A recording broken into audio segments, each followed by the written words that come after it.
Yo guys, what's going on? It's McCow23 back with another video. Today, we're here with the last Baseball's Back event. This is the final and third one, featuring monthly awards and Tops Now cards, along with prestige players and live series cards.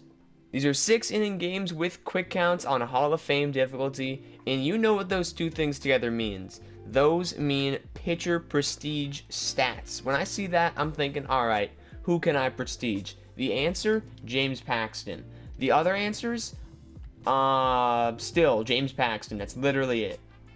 I think this is the first event in quite some time where there's not a lot of guys to really prestige. You can't have a whole team, for the most part, I believe, that can be prestiged because there's not that many monthly awards, and only certain ones can be prestiged anyway. And the other cards that they allow you to use, live series and these Tops Now, can't be prestige. So it's really, this event is just kind of for fun. Besides James Paxton, which I'll be going for. As you can see, my rotation is just 60s and then James Paxton. But for my team, I have Mantle, Bellinger, Correa, Didi. So you can see in my top three, I have these guys that can actually be prestiged. And then I have the rest of my lineup, which is just prestige cards, kind of in there just to hit dingers, I guess. But that's really it, man, for the team that I can actually prestige. So we'll see how much of this event I play. I'm at 96 wins. I'll probably get to 100, and then I don't know how far I'll go, to be honest. Well, it depends on if I want to really prestige James Paxton. I did just take him out of my ranked rotation, but I feel like this event is such an easy way to prestige him. I probably should. This is my progress so far with his program. I have the first innings completed. I'd only need like just a couple more, and then a decent handful of strikeouts. But since this event is on Hall of Fame, I can actually get strikeouts at a consistent rate if I'm playing people that I can beat. And if I keep resetting after one win, that can probably happen. Similar to how I prestige Hershiser. So I'm down to try it, man. There's really not many other guys I can really go after, so I might as well try it. Another card for the inventory at the very least. So let's see how we do. Let's play our first game of Baseball's Back 3. Alrighty, here we go. First game of the day. We are the away team playing the New York Warriors.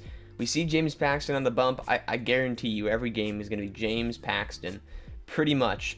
He's got a definitely low overall team, but it can still do it.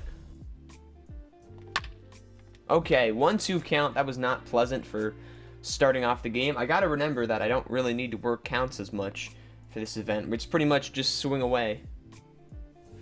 That's a nasty knuckle curve top right. That is insane, dude. I was not sitting on that. There's a 4-pitch walk to Correa. Or, not a 4-pitch walk, but it's just a walk. There we go, Didi. That's going to get through the right side. You love to see it.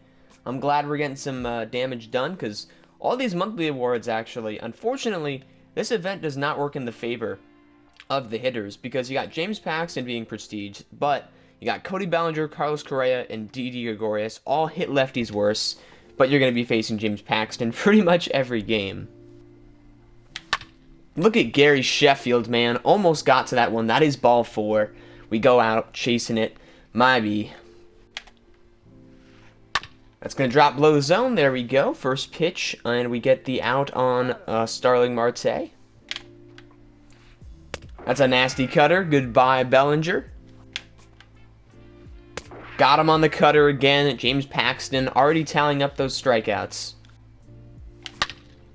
Dude, I can't sit back, man. It's one of the weirdest things. I promise you, in my head, I'm screaming at myself to just sit back, be as late as I can, and I still end up early on these pitches. It's insane because this is Hall of Fame, but I genuinely don't know how to sit back. All right, 2-2 count. Come on, man. Sit back, sit back, sit back. There we go, full.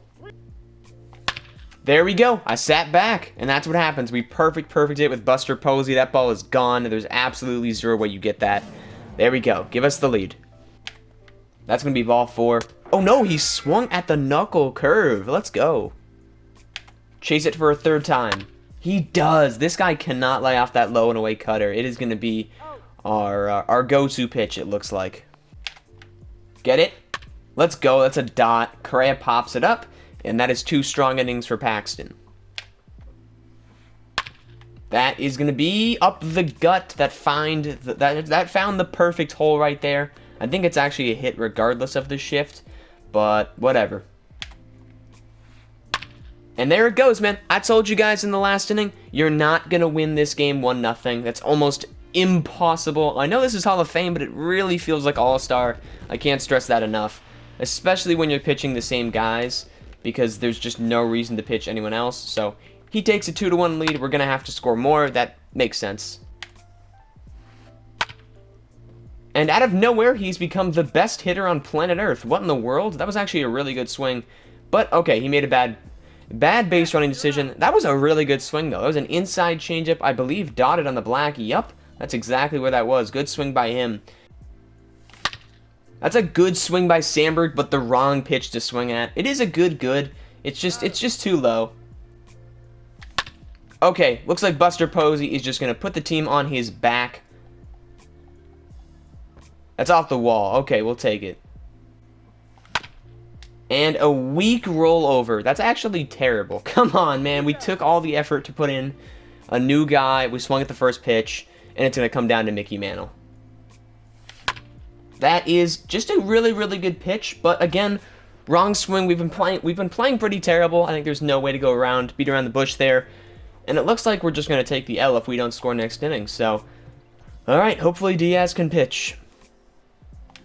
Cody Bellinger, I can't be too mad at him. He started with a 1-2 count. That's just not in his favor in the slightest. That's a good slider. Alright, man, I'm not going to feel bad about this loss anymore. That's a perfect swing with my Player of the Month, Carlos Correa, against the gold Liam Hendricks with yellow energy. I can't really be mad right there. That's a great swing. And Didi Gregorius is going to end it with a little rollover into the shift. Once again, GG's, man. Pathetic performance from me, but then again, it's like 8:30 in the morning and I just hopped on. Can't really expect to win, although that was an easy victory, but it is events and it doesn't really matter, especially when you can't even work your own counts, and it's on Hall of Fame and people are using only like James Paxton. Whatever, man. We squared one up with Correa that easily could have been a no-doubter home run. It wasn't. It's a line-out. What are you going to do? I don't know why that loss annoys me. It just kind of does. Like, I don't need wins. I need 4 more wins. I got my stats out of the game, which is, I guess, important. But, man, it just irks me that I lose sometimes. I mean, literally any loss irks me. But whatever. We're getting stats towards Paxton, and I guess that's really, at the end of the day, what's only going to matter out of this event. Because, you know, you don't really get anything for getting wins. At least, you know, really, like a... Okay, that's obviously wrong. You get cumulative wins. But what I mean is, like, if you get really high in the leaderboards, you don't really get anything except just seeing your name up there. But, hey, I like it up there, so maybe I'll try to get a winning streak going. But, yeah, that's going to do it for this video. Hopefully you did enjoy. I'll see you in the next one. Peace out.